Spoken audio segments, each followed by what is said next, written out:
Siapa yang kenal dengan Pramono Anung? Pramono Anung, Pramono Anung, Pramono Anung, Pramono Anung, Pramono Anung, Pramono Anung, Pramono Anung, Pramono Anung, Pramono Anung yang baru saja mendeklarasikan kemenangannya satu putaran.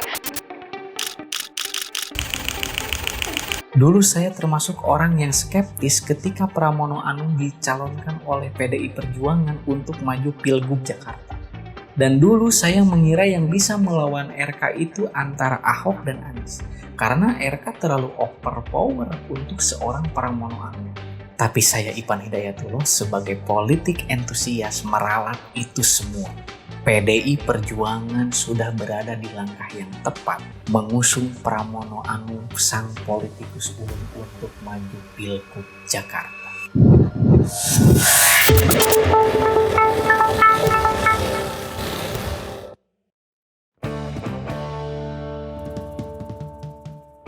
Halo ladies and gentlemen, saya Ipan Hidayatullah, Panglima Tempur dari Kastra S24, dan dalam video kali ini saya akan menjelaskan bagaimana Pramono Anung bisa mengalahkan Ridwan Kamil yang berkoalisi gemuk dan diusung oleh Kim Plus dan bisa memenangkan Pilkada Jakarta versi gue. Pramono Anung itu adalah orang istana, orang Jokowi juga sebenarnya, dan masuk ke kabinet Jokowi. Dan dia itu adalah politisi dari PDI Perjuangan, politisi legend lah di partai PDI Perjuangan. Dan terahnya di dunia perpolitikan itu cukup lama ya, sangat lama bahkan. Dia itu politisi legend gitu kalau di dunia perpolitikan di Indonesia. Anak kesayangan Bu Mega lah gitu. Cuma kurangnya itu hanya satu, yaitu kurangnya populer. Kurang popularitasnya itu. Padahal popularitas atau elektabilitas itu sangat penting untuk masuk ke market kepala daerah. Dan PDI Perjuangan itu cukup bertaruh besar untuk mengusung Pramono Anung. Karena ya Pramono Anung itu kurang dikenal oleh publik. Tapi Pramono Anung itu sekarang bisa mengalahkan Ridwan Kamil, yang mana popularitas Ridwan Kamil itu sudah cukup tinggi ya. Dan diusung pula oleh Kim Plus dan diusung juga oleh seorang Joko Widodo. Tapi Pramono Anung itu bisa mengalahkan Ridwan Kamil. Ya PDI jago lah kalau untuk urusan meracik-meracik orang itu. Buktinya itu seorang Jokowi yang tadinya dari wali kota sampai ke kasta tertinggi menjadi presiden, itu adalah hasil racikan PDI Perjuangan. Dan mesin politik yang ditunggangi oleh Jokowi itu adalah PDI Perjuangan. Saya tidak mau berbicara tentang Jokowi, tapi saya mau berbicara tentang Pramono Anung, bagaimana dia bisa mengalahkan Ridwan Kamil. Kalau membuat video itu tanpa merokok, nggak bisa gitu kalau saya ngomong itu tanpa merokok. Jadi untuk teman-teman, sorry ya kalau saya merokok. Karena kurang lancar gitu kalau bicara tanpa merokok itu.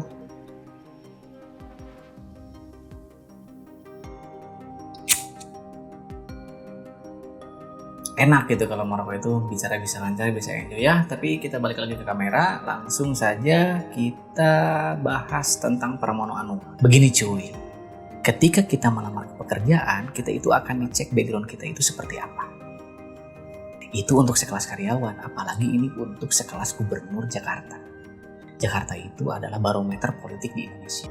Pastilah kalau ada pemimpin-pemimpin baru itu akan dicek backgroundnya seperti apa, akan dicek jejak-jejak digitalnya itu seperti apa. Pasti akan dicek sampai ke akar-akarnya. Dan ini terbukti oleh seorang Ridwan Kamil. Ridwan Kamil itu dicek sampai ke tweet-tweetnya dari tahun 2011, tahun 2010, 2012 gitu. Dicek itu sampai ke akar-akarnya.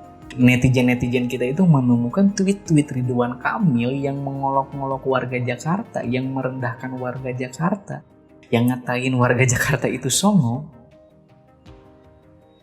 Itu ditemukan oleh netizen. Jadi hati-hati untuk jejak digital ini. Tapi tidak dengan Pramono Anung. Tidak ada satupun netizen yang menemukan tweet-tweet aneh Pramono Anung. Tidak ada satupun tweet-tweet yang menandakan bahwa Pramono Anung itu merendahkan warga Jakarta.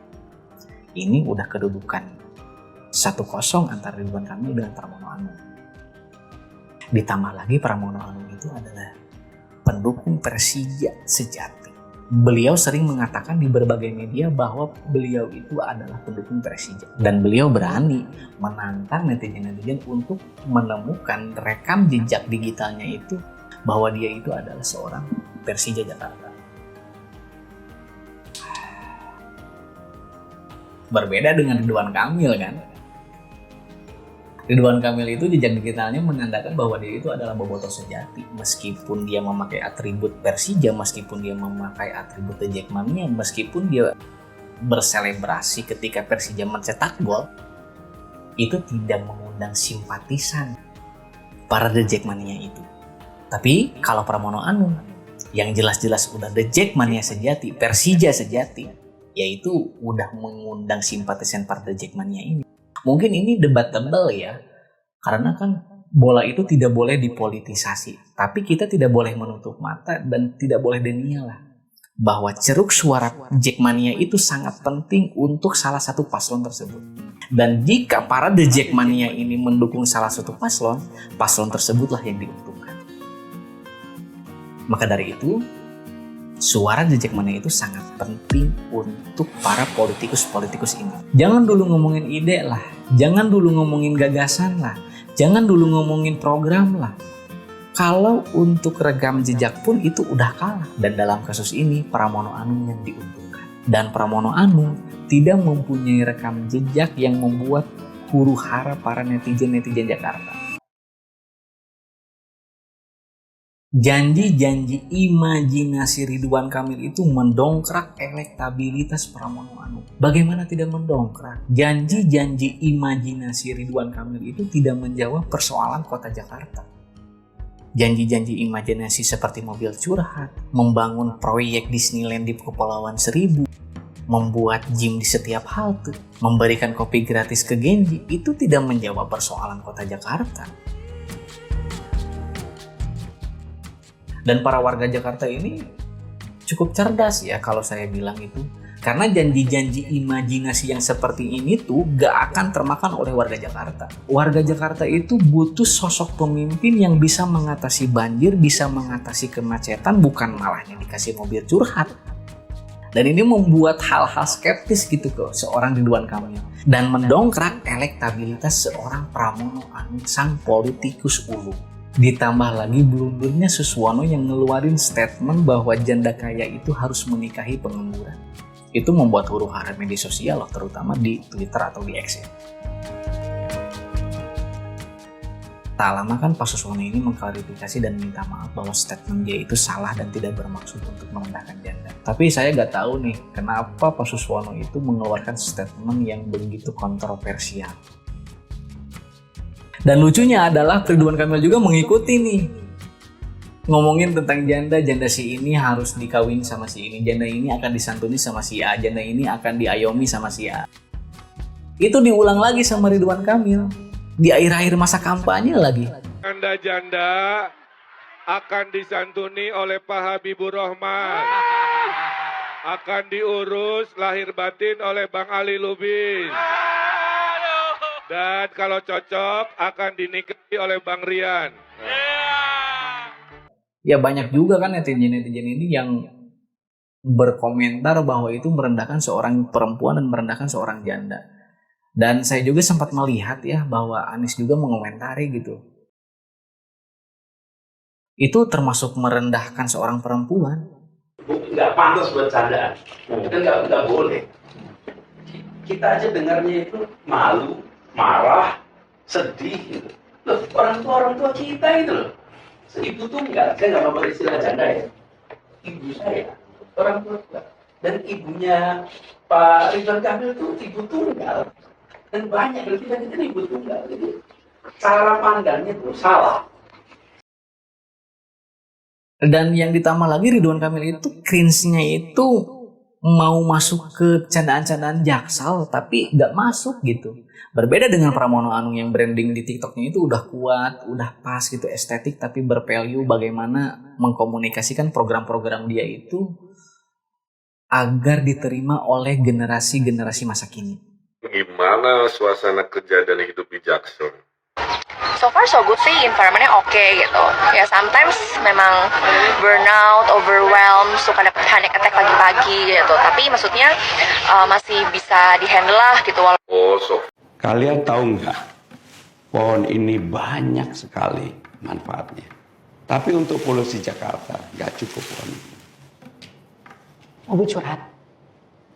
Problem utamanya di Jakarta adalah terlalu banyak sulfur dibakar di jalanan.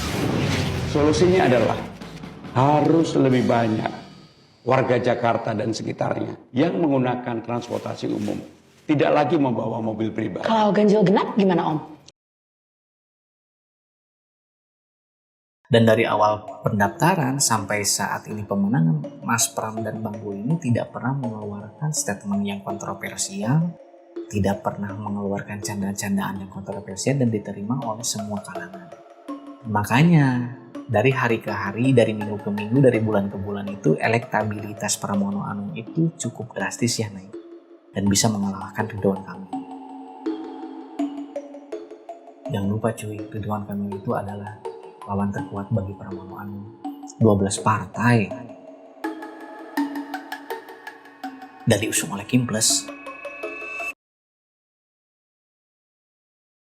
Dua orang berpengaruh di Jakarta itu adalah Ahok dan Anies. Mereka berdua itu punya militan yang sangat kuat, yaitu Ahokers dan Anak Abang. Dan untungnya adalah kedua suara dari dua orang ini masuk ke Pramono Anung. Dewi Fortuna itu berpihak kepada Pramono Anung. Ya kan kalau Ahok itu kan memang dari PDI ya dari awal juga. Dia itu mendukung Pramono Anung gitu. Sering berkampanye dengan Pramono dan Bang Dul. Dia juga sering ngobrol gitu, bertukar pikiran dengan Pramono Anung dan disorot oleh media. Dan Ahok memang benar-benar mendukung Mas Pram dan Bang Dul ini. Dan saya yakin para Ahokers ini akan mendukung Pramono Anung. Tapi kalau Anies itu pas di awal-awal memang gak kelihatan mendukung Pram dan si Dul ini. Kelihatannya itu ketika Mas Pram dan Bang Dul ini mengunjungi rumah Mas Anies, ngobrol-ngobrol, santai-santai, ngopi-ngopi bareng lah di sana. Lalu kan secara terang-terangan Mas Anies ini ikut berkampanye dengan Mas Pram dan diakhiri dengan live TikTok bareng gitu dengan Mas Pram. Ya itu sangat jelas lah menandakan bahwa Anies itu mendukung Mas Pram dan Bang Dul. Otomatis kan suara Anak Abah ini akan masuk ke pasangan Pram dan si Dul. Meskipun Ridwan Kamil ini didukung oleh Presiden ke-7 dan Presiden ke-8, itu tidak terlalu berpengaruh juga. Karena suara yang paling populer itu adalah suara Ahok dan suara Anies kalau urusan Jakarta. Dan ini terbukti Pramono Anung ini menang di kontestasi Pilkada Jakarta. Meskipun versi quick count-nya, tapi saya sangat yakin di real count juga akan menang Pramono Anung dan si Dul ini. Terlepas nanti akan ada putaran kedua atau enggak, tapi yang jelas Pramono Anung itu sudah mengalahkan Ridwan Kamil yang jelas-jelas didukung oleh Presiden ke-8, Presiden ke-7, didukung oleh koalisi yang gemuk. Meskipun didukung oleh rekam jejak yang cantik, didukung oleh keblunderan Ridwan Kamil dan Suswono, dan didukung oleh Ahokers dan Anak Abah. Tapi hal ini didukung juga sama kerja keras Mas Pram dan Bang Dul. Dan tidak lupa juga didukung oleh kerja keras tim di balik layarnya. Tim di balik layarnya saya rasa itu cukup hebat ya. Bahkan sangat-sangat hebat gitu. Bagaimana tidak hebat? Yang tadinya elektabilitasnya itu rendah bisa mengalahkan yang elektabilitasnya itu tinggi yaitu seorang Ridwan Kamil. Tapi Mas Pram dan Bang Dul itu harus mempunyai dua skenario lah. Yang pertama itu 1 putaran dan yang kedua itu 2 putaran. Ya kita bicara pahit dulu lah yang 2 putaran. Karena saya Ipan Hidayatullah ada dorongan keyakinan yang sangat besar ini akan ada 2 putaran. Dan Mas Pram tolong siap-siaplah untuk putaran kedua. Tapi khusus nih untuk Ridwan Kamil, untuk Kang Emil, kalau nanti seandai-andainya ada putaran kedua tolong berbenah dirilah Pak. Gaya kampanye-kampanye Bapak itu tolong diperbaiki, jangan gaya kampanye yang tidak masuk itu di warga DKI. Itu pun kalau ada putaran kedua, Pak. Dan kalau tidak ada putaran kedua, Bapak juga tetap harus berbenah diri lah, Pak. Bapak juga saya yakin orang yang terdidik dan orang yang berpendidikan, Bapak orang pintar. Bapak itu lulusan ITB loh, Pak. Jadi jangan pakai gimmick-gimmick yang kayak gini lah, itu gak akan masuk lah, Pak. Kita itu sudah melangkah maju lah daripada 10 tahun ke belakang. Jadi tolong untuk berbenah diri lah. Dan untuk kawan-kawan, terima kasih udah menonton sampai di akhir video ini. Saya mengucapkan terima kasih yang sangat sebesar-besarnya. Ini pure ya, adalah opini pribadi saya.